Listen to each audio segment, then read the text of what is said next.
अस्सलाम वालेकुम। Welcome to your channel time to time. झूठ बोले कौवा काटे, काले कौवे से डरियो। पाओ जी लंदन चले जाएंगे और पटवारी देखते रहियो। खान साहब ने कहा था, भागते चोर की लंगोटी ही सही, जो मिल रहा है उसे पकड़ लो। मगर जिनकी बदनियती थी उन्हें मुंह तोड़ जवाब मिला, और जिसकी नियत साफ थी वो एक बार फिर सादिक अमीन साबित हुआ। मियाँ साहब और मरियम नवाज हर झूठ की होलसेल दुकान है। कौम की बदकिस्मती है कि ऐसे लोग सियासत में मौजूद हैं, और दूसरी बदकिस्मती ये है कि बार बार धुतकारने के बावजूद ये फिर से कौम पर मुसल्लत कर दिए जाते हैं। मियाँ साहब ने तो जिंदगी में एक ही असूल रखा है और इसी का हल्फ उठाया है, जो कहूँगा झूठ कहूँगा, झूठ का दामन जो बाली उमरिया में पकड़ा था उसको जिंदगी की आखिरी सांस तक जारी रखूंगा। सच को कभी अपने या अपने खानदान के करीब भी नहीं आने दूंगा। मगर आवाम से कहते हैं, बात रिकॉर्ड की है और मैं अल्हम्दुलिल्लाह झूठ नहीं बोलता। झूठ बोलना भी कोई बात है? आवाम को धोखा दें, गलत बातें करें, सब बाग दिखाएं और फिर तौक्को करें अल्लाह माफ कर देगा। अल्लाह माफ नहीं करता। यहाँ तो शायद आपको हुकूमत मिल जाए, उधर जाकर क्या मिलेगा। वैसे कभी कभार झूठ भी बोल लेता हूँ, कमाल नहीं कर देता मियाँ जी ने। वैसे वेले लोग ऐसे ही कमाल करते दिखाई देते हैं। हम सोचते थे मरियम इतना झूठ कैसे बोलती है, अब पता चला माँ बाप पे गई है। ये तो वो झूठा है जिसकी गवाही डॉक्टर इसरार अहमद मरहूम ने भी दी थी। कहते थे नवाज शरीफ झूठों के बादशाह हैं। ये हमेशा डील करते हैं और फिर कहते हैं मैंने कोई डील नहीं की। अल्लाह बख्शिश फरमाए मरहूम डॉक्टर इसरार अहमद की, जिन्होंने कई साल कभी बता दी थी नवाज शरीफ की असलियत। नवाज शरीफ झूठों के बादशाह हैं क्योंकि ये सियासतदान नहीं कारोबारी हैं। इस बार भी सौदा तय करके आए हैं। कहते हैं साड़ी गल हो गई है। कुछ दिन पहले शेख रशीद ने कहा था इस मुल्क में दो ही लोग चुप हैं, एक मैं और दूसरा नवाज शरीफ। अब मियाँ नवाज शरीफ ने अपनी खामोशी की वजह बता दी है कि मैं झूठ नहीं बोलता इसलिए चुप हूँ। वीडियो में देखिए इसार राना के मासूमाना सवालात। नवाज शरीफ ने कहा मैं झूठ नहीं बोलता, चंद सवालों के जवाब दे दें कि 1981 में कोठी देकर वजारत कैसे ली, जुनेजो को हटाने के लिए क्या किया, बेनजीर की हुकूमत गिराने के लिए उसामा बिन लादेन और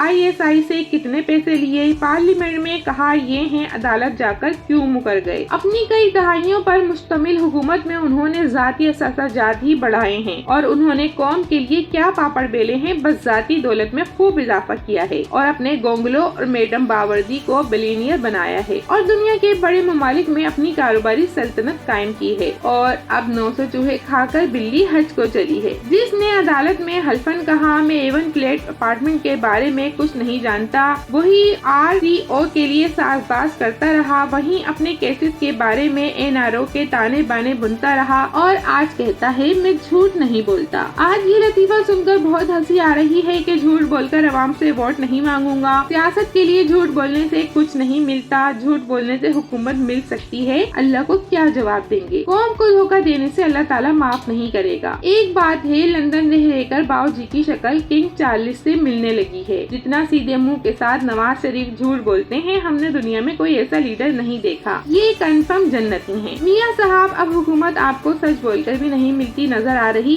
क्योंकि झूठे का सच भी झूठ ही होता है। मगर अवाम का कहना है कि इस बात में कोई झूठ नहीं कि जो एक डायरी लेके निकला था वो पाकिस्तान की अवाम के वोट की ताकत से 3/4 अक्सरियत से बहुत बड़ी ताकत के साथ वापस लौटेगा।